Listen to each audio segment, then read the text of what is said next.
그 완전히 동남아시아가 중국에 다 넘어갑니다. 필리핀도 마찬가지예요. 태국도 마찬가지예요. 제가 계속 나눴던 것처럼 우리나라도 원래 넘어갔어야 되는데 안 넘어갔어요. 왜? 이승만 때문에. 또 박정희 대통령 때문에. 제가 이번에 목요일날 그 만나고 와서 얘기를 깊게 나누다가 또 새롭게 알게 된 사실이 있는데, 이승만 대통령이 못 들어오게 하고 그리고 나서 들어왔었대. 그거를 못 들어오게 박정희가 막은 게 아니라 들어온 사람들을 계략을 짜가지고 다 쫓아낸 겁니다. 그 우리나라가 계속적으로 화교의 위험 가운데 노출이 돼 있었고 지금도 그 위기 가운데 놓여져 있어요. 그래서 제가 여러분에게 얘기 나눴던 것처럼 탄핵을 2번이나 일으키려고 시도한 세력들, 그 뒤에는 여시제가 있고, 그 여시제가 로스차일드 가문의 돈으로 여시제를 만들어서 친중 내각제를 이끌고 있다. 그것을 여러분과 계속 얘기를 나눴잖아요. 그리고 거기서 키워졌던 세력, 그 세력이 박원순이었고, 박원순이 계속해서 중국 돈으로 이 나라를 잠식시키려고 했어요. 근데 그 일이 박원순이 죽고 끝난 게 아니에요. 우원식부터 시작해서 많은 이 내각제를 말하는 이 뒤에 중국과 또 뒤에 예수의 세력에 있는 세력들이 계속해서 나라를 잡아먹으려고 하는 거야. 이 나라가 실제적으로 위기 가운데 놓여져 있죠. 근데 위기 가운데 놓여 있는 게 우리나라만 그런 건 아니지만 우리나라와 또 예수회와 또 적그리스도에게 지정학적으로 중요한 나라들에게 위기가 올 가능성이 큽니다. 왜 그래요, 여러분? 나라를 장악했을 때, 전 세계를 장악했을 때 지정학적으로 중요한 허브 위치에 있는 그 나라들, 그 나라의 최대 주주가 누가 돼야 돼요? 자기가 돼야 되는 거예요. 그러니까 여러모로 이 대한민국은 경제 위기가 오기가 굉장히 쉬운 나라 중에 하나입니다. 그리고 완전 망했다가 어떻게 해요? 다시 키워주는 거야. 누구의 이름으로? 자기의 이름으로. 자기가 뒤에서 다 먹은 다음에 키워주는 겁니다. 그러니까 대한민국이 그 위기 가운데 들어갈 가능성이 매우 큰 나라 중에 하나여서 제가 계속해서 이 세 번째인 경제 위기 때 우리나라가 위험하다고 얘기를 하는 거야. 그 다음 장면에 보니까 이건 뉴스에서도 말하는 이야기입니다. 올해 한국에 IMF 버금가는 경제 위기가 올 것이라고 기업의 97%가 답을 했어요. 그럼 우리나라 기업이 누구보다 경제 돌아가는 사람 뛰어난 전문가들이잖아요. 그 전문가들이 뭐라고 말해요? 올해 IMF를 버금가는, 어떤 기사에는 IMF보다 더 심할 것이다. 심할 수밖에 없죠, 여러분. 전 세계적으로 경제를 다운시키는 일들이 일어나야 되니까. 여러분, 이런 일이 일어나고 나면 저번에 우리나라는 IMF 사태 한번 겪었잖아요. 양털 깎기 한 거잖아요. 지금도 우리나라가 다 자라나고 허브 역할하고 너무 중요한 나라니까 다시 한번 우리나라를 어떻게 하려고 하는 거예요? 기업들 다 잡아먹으려고. 우리나라가요 G2 국가가 될 가능성이 매우 높습니다. 제가 계속 얘기했던 거예요. 근데 그게 좋은 게 아니라고 내가 계속 얘기했잖아요. 왜냐면 그 뒤에서 우리 복음 전하는 사람들에겐 좋아요. 왜? 우리는 뭐 경제나 정치나 이런 거 상관없이 그 이름을 가지고 복음 전하면 되니까.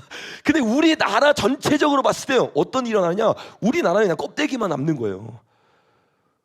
그 뒤에서 이들이 다 잡아먹고 자기가 하고 싶은 일을 하도록 조종을 당하는 수많은 사람들이 대한민국에서 앞으로 일어날 거예요. 그러니까 대한민국은요 항상 양날의 검이에요. 성경 보면 동방에서 오는 그 세력들에 대해서 두 가지로 말해요. 동방에서 오는 적그리스도들이 있어요. 그리고 동방에서 오는 이스라엘을 깨우는 세력들이 있어요. 그게 다 동방에서 옵니다. 그러니까 이 대한민국이라는 나라가 정말 양날의 검이 될 수 있는 아주 중요한 나라란 말이에요. 여러분, 그래서 이 대한민국을 위해서 저와 여러분이 정말 기도해야 될 줄로 믿습니다.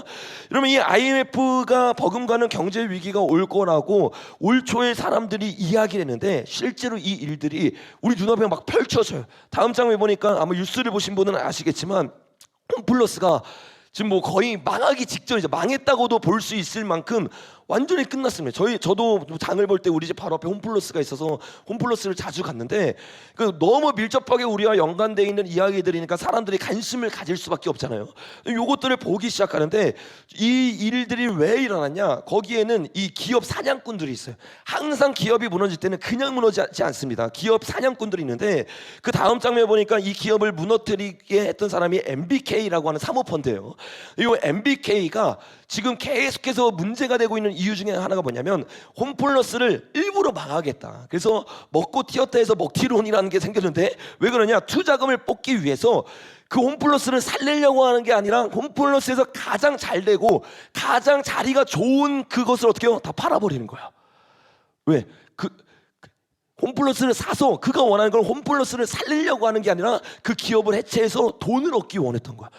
그래서 어떻게 해요? 알짜배기 매장과 땅을 팔기 시작해서 그 땅을 가지고 자기가 원하는 일들을 하기 위해서 돈을 벌었다는 것이 계속 언론에서 나오고 있어요. 그 다음 장면 보니까 MBK 책임론이 부상한다고 하면서 인수 후에 땅을 팔아서 돈을 얼마큼 챙겼냐면 4조를 챙겼습니다. 그러니까 4조의 돈이 지금 MBK에게 있거든요. 근데 그 돈을 가지고 홈플러스를 살리는 게 아니라 홈플러스를 어떻게 해요? 버린 거예요. 그 여러분, 우리나라 기업들이 다 어떻게 해요? 먹힌 다음에 버려지고 있는 거예요. 근데 버려지면 그냥 버려지냐? 아니요. 망하니까 헐값에 난 걸 누가 사잖아요, 여러분. 근데 이 얘기가 아주 오래전부터 나왔던 얘기예요. 다음 장면에 보면 이 MBK가 이게 몇 년도 기사냐면 2024년 6월 기사입니다. 24년 6월이니까 벌써 거의 1년 전이죠. 1년 전에 알리가 홈플러스를 인수하려고 하는. 근데 그 알리가 중국 건 거 아시죠, 여러분? 근데 인수하려고 하는데 그 인수하는 그거를 누가 만나느냐? 여기 보니까 김강일 부회장이 만났다고 말하고 있어요. 근데 김강일 부회장이 누구냐면 MBK 부회장입니다. 이 사람이 거의 실권으로 MBK를 움직이는 사람이거든요. 그러니까 지금 이 이슈가 터진 게 아니라 이 MBK는 아주 오래전부터 홈플러스를 누구에게 팔고 싶었던 거예요? 중국에게 팔려고 했던 거예요. 그러면서 땅들을 다 팔아서 4조를 얻었어요. 그 생긴 돈으로 그가 뭐 한 줄 아세요? 그 다음 장면 보니까 우리 고려아연 나눴었죠. 이 고려아연 막 불타고 이러면서 고려아연 넘어가면 안 된다 했는데 고려아연 인수하려고 했던 세력이 누구였어요? MBK예요, 여러분.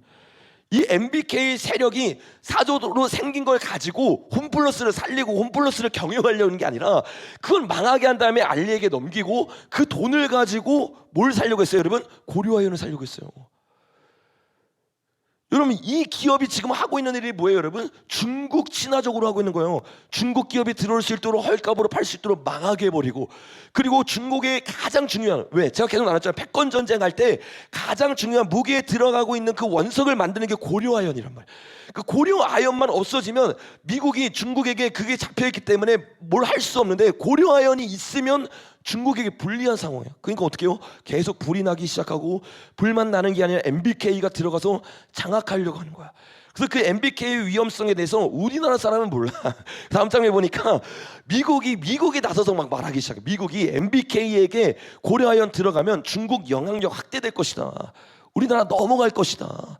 고려아연도 이 위기를 느끼니까 그 다음 장면에 보니까 뭐라고 말하냐? MBK 운영하는 블라인드 펀드 대부분이 중국 자본과 기업과 연결돼 있다.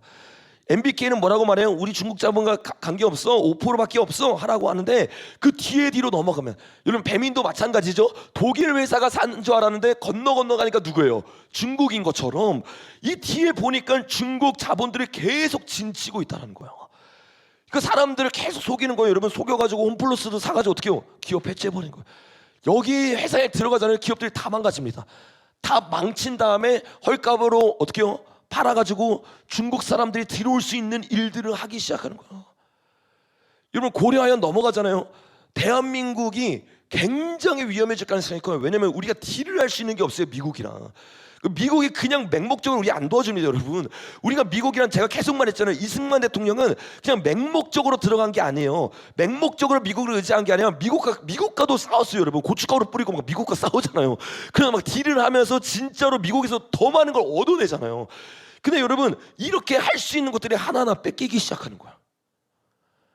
고려아연이 이 사건이 딱 터지고 나서 사람들이 다 알았으니까 MBK에게 안 넘어가겠지, 여러분. 그렇게 생각하면 안 돼요. 이미 여러분 거의 넘어갔어요. 다음 장면 보시면 MBK가 지금 이 고려아연의 의결권이 25.4%나 됐습니다.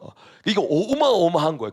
주주로만 보면 여기 주 보이잖아요. 여기 이 사람이 좋은 사람에 대해 33에서 34주를 가지고 있는데, 여기는 지금 영풍이랑 합쳤습니다. 그러니까 자기가 가지고 있는 거나 영풍이랑 합쳐서 고려아연 먹으려고 하는 거예요. 영풍이랑 합쳤더니 40%가 넘어요. 여기는 30%인데. 그러니까 여러분, 지금 굉장히 위험한 상황 가운데 놓여져 있는 거예요. 그러니까 이게 지금 언론에 고의적으로 뿌리면서 그들이 얼마나 악한 세력인지 알리면서 지금 싸우고 있는 건데, 요 싸움에서 고려아연 넘어가고 알리 들어오고 이러면 우리나라 기업들요 다 장악당하는 거예요, 여러분. 이게 뭐 하고 있는 거예요? 한국 사람인데 미가서에서 말한 것처럼 뇌물 받고 나라 팔아 넘기는 거예요. 예수의 세력 들어오게 하는 거예요. 태양신 들어오게 하는 거예요. 그냥 팔아넘긴 것도 아니고 예수의 세력 같아. 태양신에게, 중국에게, 공산주의에게. 여러분 정말 저와 여러분이 깨어 기도해야 될 줄로 믿습니다.